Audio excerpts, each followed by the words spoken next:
श्री शिवाय नमस्तुभ्यम। हम सबको पता है कि आज है 17 अप्रैल यानी कि वैशाख अमावस्या का बहुत ही पावन सा दिन।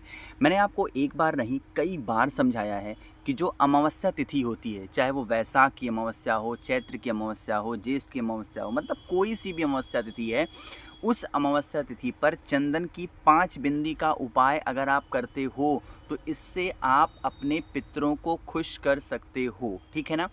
अगर आपके पितृ खुश होते हैं तो इसके कई फ़ायदे हैं। अभी मैं आपको समझाऊंगा कि वो फ़ायदे कौन कौन से हैं। पहले ये समझो कि वो 5 जगह जो बिंदी हमें लगानी है वो कहाँ पर लगानी है। अमावस्या तिथि का यह उपाय हम सभी को अपने घर पे करना चाहिए।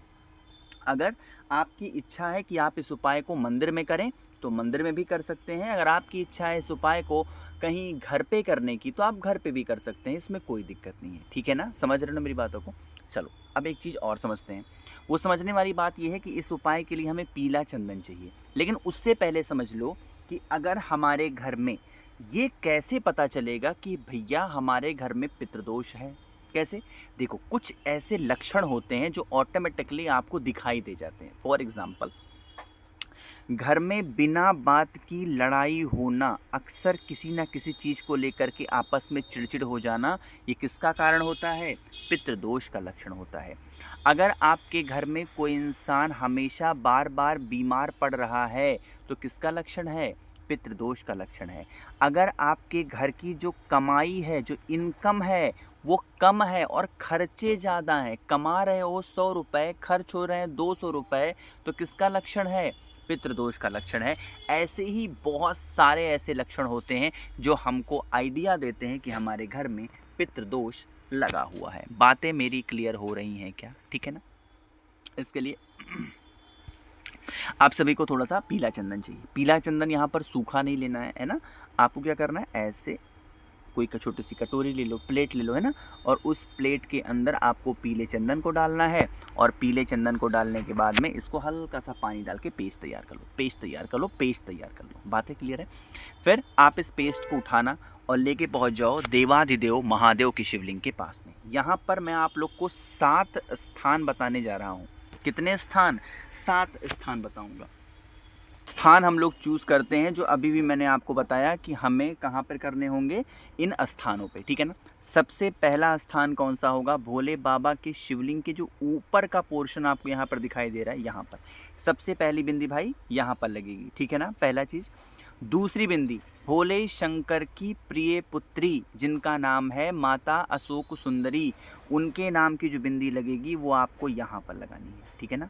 मैं अब देखो, यहाँ पर मैं ये नहीं बताऊंगा कि किसका स्थान कहाँ पर है। ठीक है ना, इसके लिए बहुत बार वीडियो बना चुका हूँ ना। सिर्फ आज इतना आप समझो कहाँ कहाँ लगाना है। 2 स्थान हो गए। तीसरा स्थान, सर्वप्रथम पूजनीय देवता हमारे हिंदू धर्म के, सनातन धर्म के कौन है? भगवान गणेश। शिवलिंग के राइट साइड का पोर्शन किसका होता है? भगवान गणेश का, तो वहाँ पर लगाएंगे। चौथा स्थान होगा किसका? भगवान कार्तिकेय का, जो कि शिवलिंग के लेफ्ट साइड होते हैं। जो 5वां स्थान होगा वो होगा ये वाला, यानी कि माता का हस्तकमल। 5 स्थान माँ पार्वती का। छठा स्थान होगा जिस स्थान से जल नीचे गिरने ही वाला होता है, बिल्कुल एंड पॉइंट पे आपको लगाना है। ठीक। जो 7वां स्थान होगा वो शिवलिंग के ठीक पीछे, यहाँ पर इस स्थान पर आपको क्या करनी है? बिंदी को लगानी होगी, है ना। अब चलो समझने की कोशिश करते हैं। यहाँ पर मैं लिख भी दे रहा हूँ कि कौन सा स्थान पहले होगा, आप स्क्रीनशॉट लेना। पहला स्थान भोले बाबा के शिवलिंग के ऊपर। दूसरा स्थान होगा माता अशोक सुंदरी का। तीसरा स्थान होगा भगवान गणेश का। 1 मिनट। और जो चौथा स्थान होगा वो हो जाएगा भगवान कार्तिकेय का। जो 5वां स्थान होगा वो होगा माता का हस्तकमल। जो छठा स्थान होगा जिस स्थान से जल गिरता है वहाँ पर लगानी है। और 7वां स्थान शिवलिंग के पीछे का। ये जहाँ जहाँ पर भी बिंदी आपने लगाया वो सारी की सारी बिंदी कौन सी होनी चाहिए? गीले चंदन से लगाना है। और वो गीला चंदन कौन सा होना चाहिए? पीला वाला होना चाहिए। ठीक है ना, इतनी बातें क्लियर है क्या? इतना करने के बाद में अब आपके पास में होना चाहिए एक तांबे के पात्र में जल। आज का यह उपाय हम कर क्यों रहे हैं बताओ जल्दी से? अपने पितरों को खुश करने के लिए, यानी अपने पितरों को तृप्त करने के लिए। तो उनको तृप्त करने के लिए तो हमें पितृ देवता का स्मरण करना है। क्या नाम है उनका? पितृ देवता का नाम है अर्यमा। तो आप लोगों को अर्यमा का स्मरण करते हुए एक लोटा जल चढ़ाना है। यही जल जब चढ़ाओगे तो बहता हुआ जलाधारी से नीचे गिरेगा। ये पीला पीला जल, इसको रोकना है। और इस जल को रोक करके आपको कहाँ पर जाना है? अपने घर पे जाना है।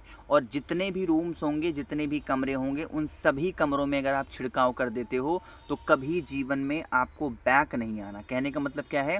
कभी पीछे नहीं आना है, हमेशा आपको जीवन में तरक्की ही मिलेगी। ठीक है ना, बातें क्लियर है? तो पहला उपाय अमावस्या का हम लोगों ने समझ लिया है। आगे बढ़ते हैं इस वीडियो पे करने वाले हम लोग दूसरे उपाय की तरफ। अभी भी मैंने आपको समझाया है, मैंने एक बार नहीं कई बार बता रखा है कि जब कभी भी अमावस्या का दिन होता है हम सभी लोगों को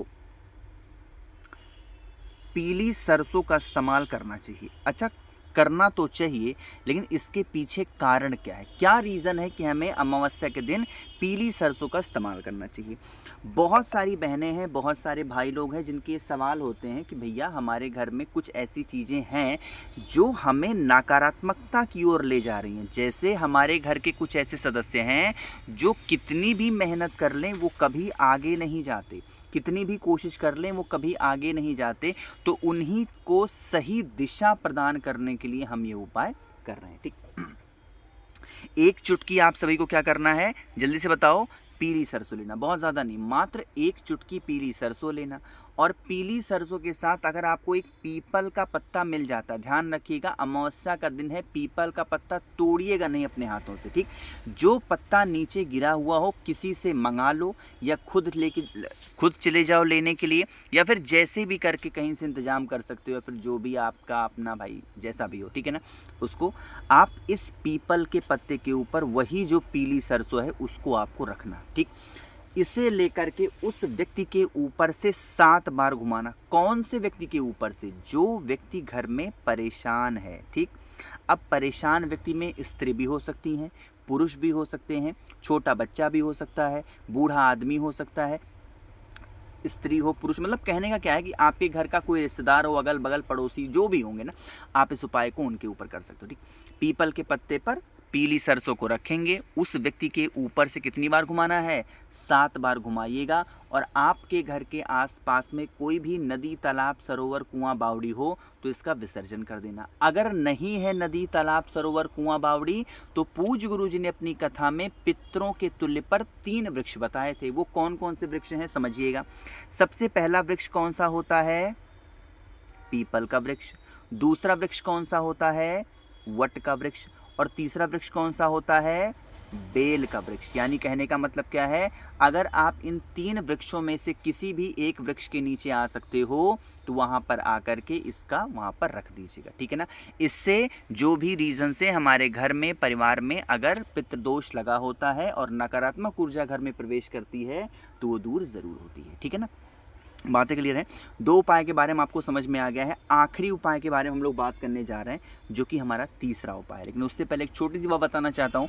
बहुत सारे लोग कहते हैं कि भैया हमें आपसे बातें करनी है, वीडियो कॉल पे कुंडली दिखानी है, ये है वो, दुनिया भर की बहुत सारी बातें। तो अगर आपको मुझसे वीडियो कॉल पर बातें करनी है, फ़ोन पर बातें करनी है, तो नीचे सब्सक्राइब के बगल में ज्वाइन का बटन दिख रहा है, उस पर भी आप क्लिक करके मुझसे डायरेक्टली जुड़ सकते हैं और वीडियो कॉल पर बातें कर सकते हैं। दूसरा, अगर आपको कुछ पूछना रहा कर नीचे कॉमेंट सेक्शन में पूछें। जितने मेरे भाई बहन आवाज़ पहली बार सुन रहे हैं, चैनल को सब्सक्राइब करिएगा और वीडियो को लाइक सभी को करना है। ठीक है ना, चलो अब इस तीसरे उपाय को और आखिरी उपाय के समझ लेते हैं जो कि अमावस्या पे करना होता है। यह उपाय स्पेशली हम लोग करने वाले हैं अपनी किसी भी प्रकार की इच्छा को पूरी करने के लिए। किसी भी प्रकार में क्या होता है कि चाहे वो कैसी भी इच्छा हो, आप उसको पूरी करने के लिए करो। सबसे पहला काम करना है, आज के दिन हम सभी को चावल का एक दाना लेना है जो कहीं से खंडित ना हो, टूटा ना हो। ध्यान रखिएगा, आज के इस उपाय को हम किसके नाम से कर रहे हैं? कुंदकेश्वर महादेव। रिपीट कर रहा हूं, किसके नाम से करेंगे? कुंदकेश्वर महादेव। एक चावल का दाना लेना, एक बहुत ही प्यारी सी सुंदर सी बेलपत लेना जो कहीं से कटी फिटी हुई ना हो। चावल के दाने को बेल पत्र के बड़े वाले पत्ते के ऊपर रखना। क्या करना है? बड़े वाले पत्ते के ऊपर रखना, ठीक है ना। और रखने के बाद में आपको क्या करना है, इसको उठाइएगा और आपके घर के आसपास में कोई सा भी हो, मतलब कोई सा भी शिवलिंग हो, कोई सी भी मूर्ति हो, कोई भी हो, अपनी इच्छा कहते हुए कुंदकेश्वर महादेव के नाम से, रिपीट कर रहा हूँ, कुंदकेश्वर महादेव के नाम से अगर आप भोले बाबा के शिवलिंग के मात्र ऊपर रख देते हो तो इससे आपकी वो विशेष बहुत जल्दी पूरी होती हैं। ध्यान रखिएगा, इस उपाय में जल चढ़ाने का ऐसा कोई प्रावधान नहीं है। आप चाहो तो जल पहले चढ़ा सकते हो या आप चाहो तो जल बाद में भी चढ़ा सकते हो, इसमें कोई त्रुटि नहीं है, कोई दिक्कतें नहीं है। कोशिश की है अच्छा समझाने की, कोई बातें समझ में नहीं आती हैं नीचे कमेंट सेक्शन में पूछिएगा। मेरे जितने भाई बहन आवाज़ आज मेरी पहली बार सुन रहे हैं, चैनल को ज़रूर सब्सक्राइब करेंगे। कुछ पूछना है नीचे कमेंट सेक्शन में पूछिएगा। और दोबारा कह रहा हूँ, बातें करनी है सीधा वीडियो कॉल पे तो आप मुझसे कनेक्ट हो सकते हैं ज्वाइन बटन पे। श्री शिवाय, नमस्तुभ्यम।